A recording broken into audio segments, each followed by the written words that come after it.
It is a live edition of the Top Returning Bulldogs series. We've been recording these, but worked out that we could go live for this one. I'm Dane Young. That's Brent Rollins. We co-author a piece at ugasports.com under the Rivals affiliation. That piece called Film Don't Lie During the Season. We break down what happens in every single Georgia Bulldogs football game, try to show you some of the things that maybe you didn't see on your TV screen. And this is kind of an extension of that as we look back at Georgia's top returning players based off of 2021 PFF grades. We mention this every time if you go back on our YouTube or Facebook, but this is not our opinions of what we think of Georgia's top returning players. It's straight up the data from Pro Football Focus that says these guys graded out because we looked at every single play, saw not the result of the play necessarily, but the result of that player's effort and what it caused on the field in that play. All that to say, Brent, that sample size is obviously a big deal when you get into the data with things like Pro Football Focus. That remains a constant with the feature of this particular episode. Yeah, and especially with this one, when we talked about Kelee Ringo earlier, I think he had almost 800 snaps. So the grade that you see from him is going to be much more representative, and there's more data that is in there versus this person here that we're talking about, Chaz Chambliss, tonight only played 99.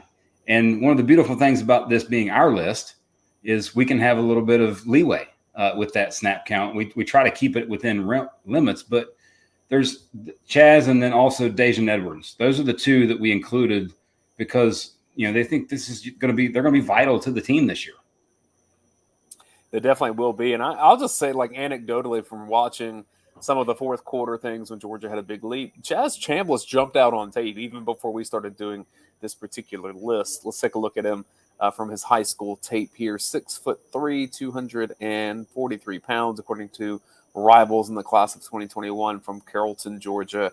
So kind of home state guy, 3-star. I think that's all because of a stature thing, because when you talk about effort, relentlessness, he has that. And from the people I talk to within the program, they say if all of our guys worked out as hard as Chaz Chambliss, would be awesome. Like he's the perfect weight room complement is what I've been told, is you want him kind of taking reps beside the next guy because he's going to really push people there. Yeah. And there's leadership comes in many different ways. And his is by effort. And, always when you talk about guys, especially along the defensive line and those kind of characteristics, you get the high motor. He's a high motor guy. Well, guess what? He really is. Like when you watch him play, he's nonstop. And that's in the snaps that we got to see this past season, he was very much that. And he's obviously bulked up, I think, a little bit since he's gotten to Georgia. Yeah, Georgia Dogs has him listed at 6'2", 250 pounds. But even at that, I think you would agree that the position he plays, it's all going to be about that first step and that speed, because he's not going to be mowing through big left tackles in the SEC. So he's got to find ways to get around them, play low. And I think that he can do that, as we'll see in the tape that we're about to watch. Yeah, the thing you said there just a second ago, the sort of the get off that you talk about with pass rushers. There's a couple of these in some of the plays we're going to look at where he's just a tick behind when it comes to that. But I think if that in the offseason improves, he's going to play. He's going to be somebody who's either that outside guy, kind of the Nolan Smith rolling away where he comes in third down situations and is one of the edge guys where Ingram Dawkins then moves in the interior. But he's going to play a good bit this season, unless one of the true freshmen come in and just completely take all of his reps. But I don't think so because they rotate so many defensive linemen. I do like what you just said there, though, because with the amount of defensive linemen that Georgia lost to the NFL, that there's playing time to be gotten. And so a guy like Chaz Chambliss, you could get to the end of the season, and maybe he's not as well known right now, but if he repeats the effort that he showed late fourth quarter, and if he can sustain that in larger chunks in meaningful games, this could be a guy that you look back on and say, how did we not see that coming? So if you're looking for someone on Georgia's defense to kind of pinpoint and say, maybe that's the guy that's going to come out of nowhere, maybe this is your first glimpse at it. And we'll see on the tape here what we saw late in fourth quarters last season. Yeah, 99 snaps, about I think right at 70% of those snaps, right around 70, were in the fourth quarter. So primarily, obviously, he's playing. He only had 4 games where he had double-digit snap counts, and that was, I think, Vandy, UAB, Charleston Southern, Tech, blowout games. So when he was in there, he was obviously in there late in the game, but still giving great effort. This is that against Auburn. Now, first thing, even before I even play any video, you see him circled, correct? Yes, 100%. Right, beautiful. I always like to check because sometimes technology, whatever. First thing, I mentioned that quick first step, and he's going to have to be faster rather than lean on power. And you can tell that immediately just based on where he lines up. Look at the amount of space here in between him and then off of his left shoulder. That means that he doesn't want to have to deal with potentially trying to split this gap as much. I mean, maybe he spins around, maybe it opens up, but he really is going to try to lean out this way. Yeah, and just to give some context, think of the game situation. I think there's right around a minute or a little bit less than a minute left in the Auburn game here. This is full-out passing situations. He knows he can pin his ears back and go. And I think the beauty about these 2 clips, this one and then the next one, is the ability to see how he in-game adjusted based upon his move, because we'll see the move here on the first play. Here we go here. There's the move. Yep. Affects the QB. QB still makes the throw. Not quite. He's just a tick late. The ball's out quickly, but great use of the hands. Bends around the edge, and then is just a hair. The ball's already out, or he's affecting the quarterback and hitting the QB. But the get off is just a half count late. I think if he is a little bit faster off the ball right there, because I think it's Brinson in the middle. You see him. I think that's him in the interior that is off the ball a lot quicker than him. Obviously, he's closer to the ball, but still you can see him moving and getting ground a lot more so there than what Chambliss does. But again, great use of hands and then bend. And when you can do that on the edge, you can do some things. And he's just the ball's being out and in rhythm from being affecting the QB or hitting the QB as he's throwing. And I think this is the very next play, by the way. Yeah, very next play, again, lining up a little bit wider. But like you said, in past situations, that's to be expected there. When I watch Chaz Chambliss, and you've coached more ball than I have, so you may see different things, I'm just really impressed with his balance, with as fast as he goes. Yeah, he's nonstop. I think he is constant moving. And here, what's interesting about this, a little bit late against the QB, almost affecting, but he tries the same move. So he goes, boom, tries to slap the hands and bend the edge a little bit, but the left tackle sets up and blocks it, and then he counters and then pushes in with his inner hand and then gets into the QB that way. So to me, that shows this very quickly that from play to play, he's learning and gathering information and realizing, okay, I won this way. I'm going to see if I can win this way again, and I have a counter move off of that. And we'll see that he does have counter moves. He also has some different moves. He's at the top of the screen here on this play. This is Charleston Southern, I believe. Yes, and this is one where obviously even Georgia's, walk-ons for the most part from a talent perspective are a little bit better than the guys at Charleston Southern. But you still have to show the ability to go and make plays. And here, again, hand use, strength, pull them down, go affect the QB, and very quickly. And when you can affect the QB that quickly, you're doing some work. And this is just recognition with the eyes and then being able to quickly move, because he tries to kind of lean outside and then he quickly cuts back inside to this gap just inside the right tackle.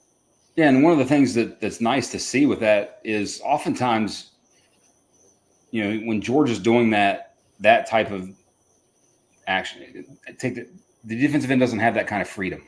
Mm-hmm. Oftentimes, where if that end's coming inside, that tackle was going out first before the end comes in on the inside, and he's right there, has some freedom, and that's, I think, in games like this, you can do that and let him go ball and see how he can win, and that was one that he definitely won. I think when you look at, I think he had 47 pass rush snaps, 4 QB pressures. We're going to see basically all of them, but still, the effort is there consistently.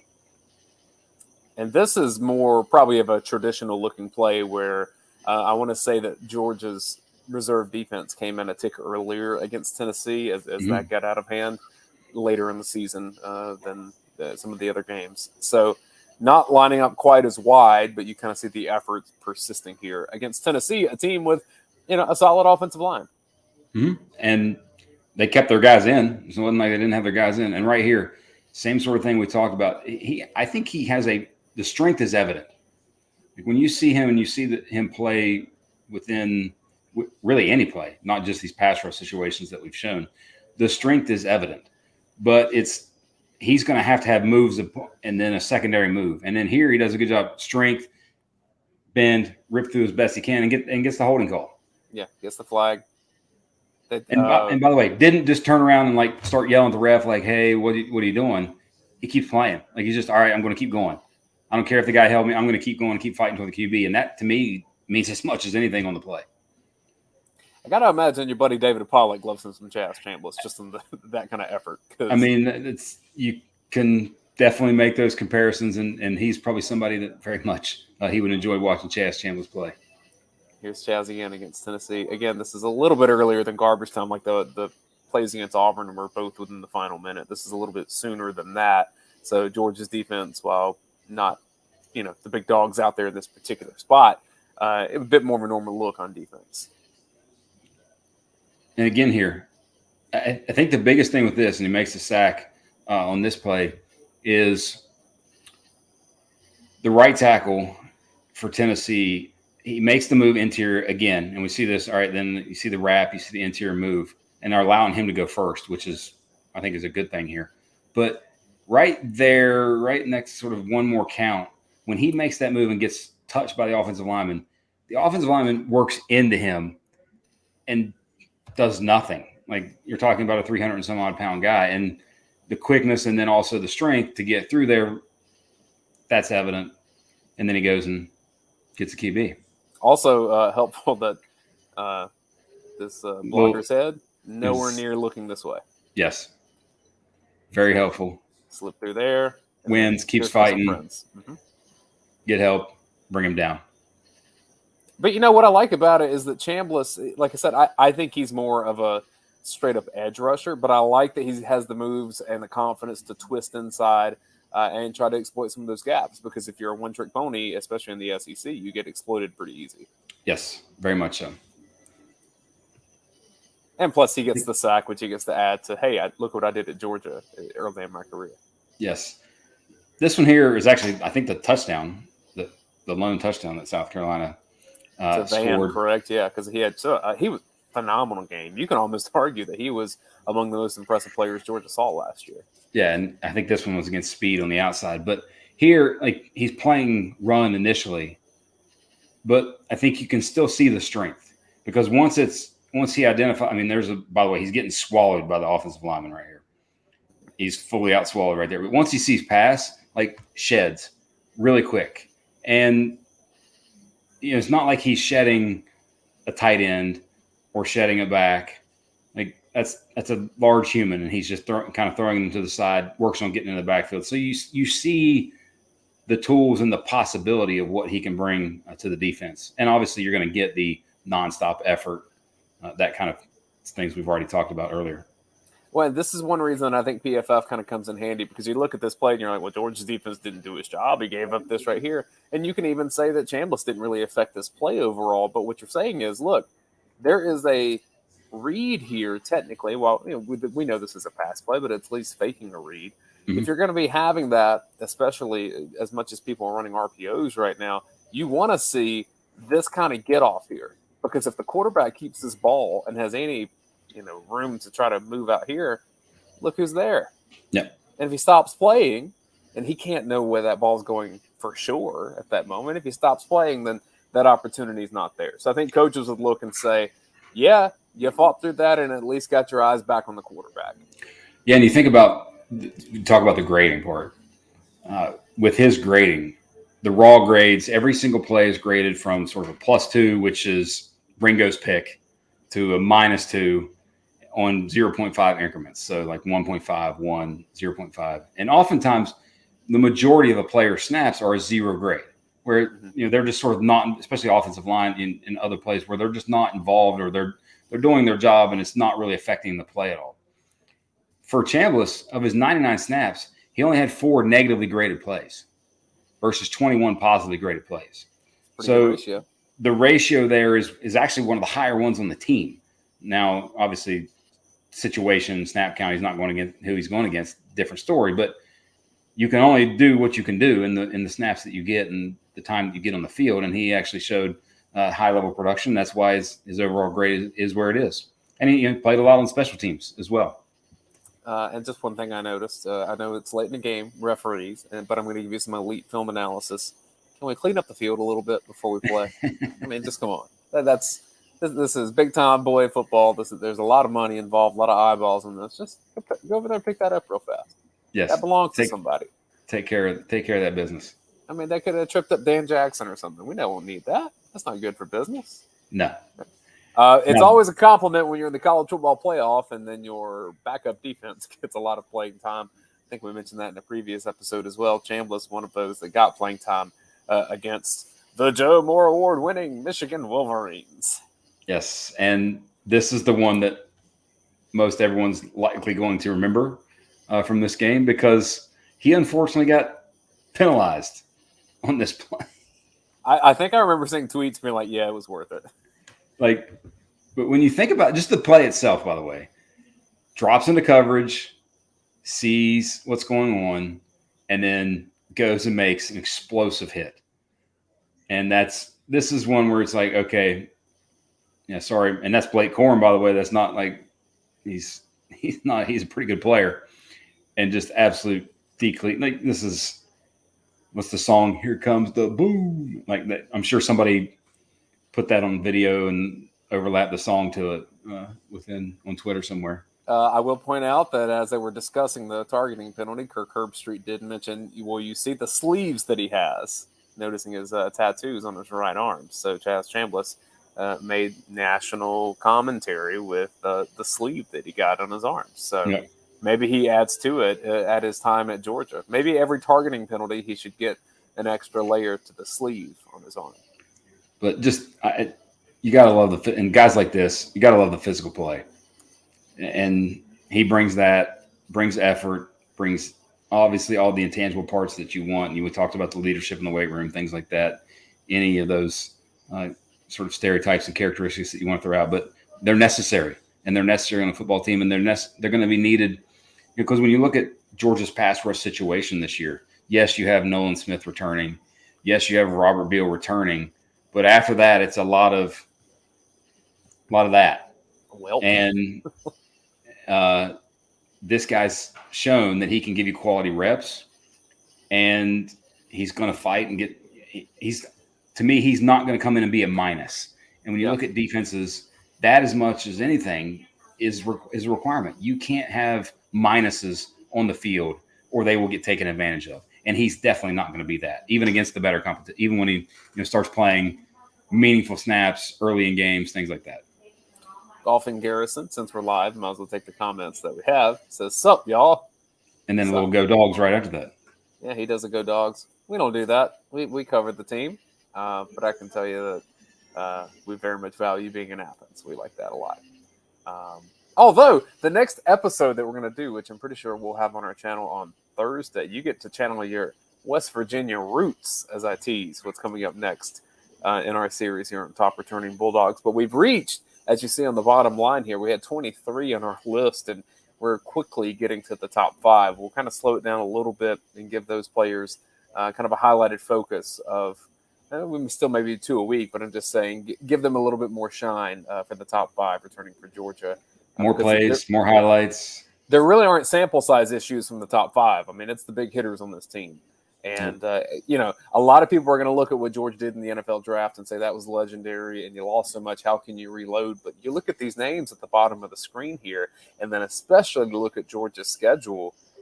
I mean, the Dogs are going to be right back there in contention. What that means for everybody, we'll see. All right. He says it just started the channel. Helps a lot. Thank you. All right. There's a ton of videos to go back and watch. You can just spend like half a day, basically. Yeah, we're like the most popular Georgia Bulldogs YouTube channel, and that's not me being, arrogant. That's just a fact. Look at the numbers. Numbers are numbers. If you go back on our channel, you can see all of these features, starting with Sedrick Van Pran at number 23. You can see our explanations for it. You can probably see me stumble on trying to figure out how to end shows, which I'm about to be doing here shortly on this live. Overall, look, we should probably, since we're live, we should mention that it's a pretty good day for Georgia after a pretty rough recruiting weekend with Georgia getting another big old boy on the defensive line that I think will be featuring in this series in coming years. Commitment for the class of 2023. So, Yeah. did you see the picture that he had taken with Jordan Davis? I mean, I saw a lot of them, and that's obviously you think the connections there. That just had to for that kid. I'm from North Carolina. I just watched a kid from North Carolina come to Georgia, win a national championship, get drafted in the first round. Like the fit and the just kind of family vibes, and that this feels right for Jarrett. Like that was obviously a big deal. Yeah, I don't know if I said his name. Jamal Jarrett from Yeah. North Carolina, committed future defensive tackle for the Georgia Bulldogs 2023. Jed May has great interviews with him, a couple pieces that are on this YouTube channel. So when we're done with this, back out, you can see why Jamal Jarrett picked Georgia. And it was a tough decision. North Carolina wanted him, and Georgia obviously wanted him. I think Auburn was in the mix as well. But it's Trey Scott and Georgia's defensive front loading up again. And I think you'll see him and Bear Alexander beside each other. Not saying it's going to be Jordan Davis, Devontae Wyatt, but you got every shot to do it. And other teams don't seem to be getting that with quite the frequency that Georgia is. Well, what you just said is the biggest. You think about recruiting pitches. We see you in this role. Mm-hmm. Like, and they know, hey, that role that led to first round draft pick, and all the things that with that, like that matters, and that's a big deal. Phenom Unit says, nice, we got him today. Yes, he did indeed commit to Georgia. You can see more on our YouTube channel over at ugasports.com. Plenty of content from Jed May and some of the national writers at Rivals. Blaine Gilmer's got some analysis, I believe, of what it means for the class. That's Jamal Jarrett, defensive tackle from North Carolina for the class of 2023. I think it's pretty fitting too that he had his school had the Power G already. Yeah, I forget the colors on it though. Wasn't it like a gold and something? I didn't pay attention much to the colors, but I did see the G there. Yeah, a lot of people license those. My high school used the Atlanta Falcons, and they played like them too. I probably shouldn't say that because I was on the sideline talking. Not in the sideline, I was in the stands talking rather than playing, which I'm still doing. So, worked out. Hey, we're going to wrap up this episode talking about Chaz Chambliss. So if you missed a little bit of this on the live, it'll be embedded here on Facebook and YouTube for you to go back and check out.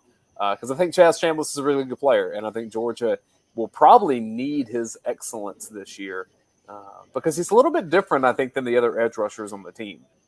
Nolan Smith obviously has one side locked down, and like you said, Robert Beal is going to be the starter on the other side. What comes after that, and who can offer different things than those guys? Particularly Robert Beal and Chaz Chambliss, very different kind of players, very different body compositions. I'm excited to see what Chaz can do.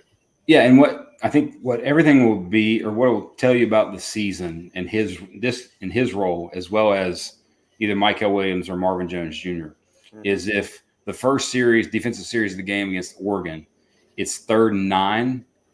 If he's running out on the field, he's earned that time. If one of those other two, one of the two true freshmen are on the field, come 3rd and 9 in that first series, then he's just going to have to be a rotational guy and scratch and claw for every bit of snaps that he gets. Golfing Garrison says that he started his own channel about golfing in Georgia. He wasn't referring to our channel, so that's cool too. I'm not trying to down you on that. Now I'm going to go to your channel and be like, hey, check out our channel. And we appreciate you stopping by. That's really cool. Hope you're a Georgia fan. There's a lot of good golf courses around. I'm partial to Lane Creek because it's 5 minutes from my house. So, and it makes you feel like you're a better golfer than you are.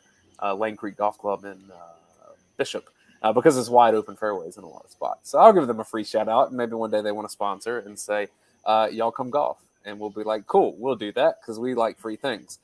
This YouTube channel is free, and you should subscribe to it because we like that. You can be connected to us, see all the content we put out. Some of it's analysis, some of it's commitment information like we saw today with Jamal Jarrett. And, other times it's just Paul taking calls from people and talking about frozen pizza. And I like that too. That's good content. 100%. All right, there we go. I've officially exhausted how to wrap up this episode, and we went longer because it's live because we wanted to talk about the commitment. That's Brent Rollins. I'm Dayne Young. We'll see you guys next time here on our YouTube channel. Thank you for supporting UGA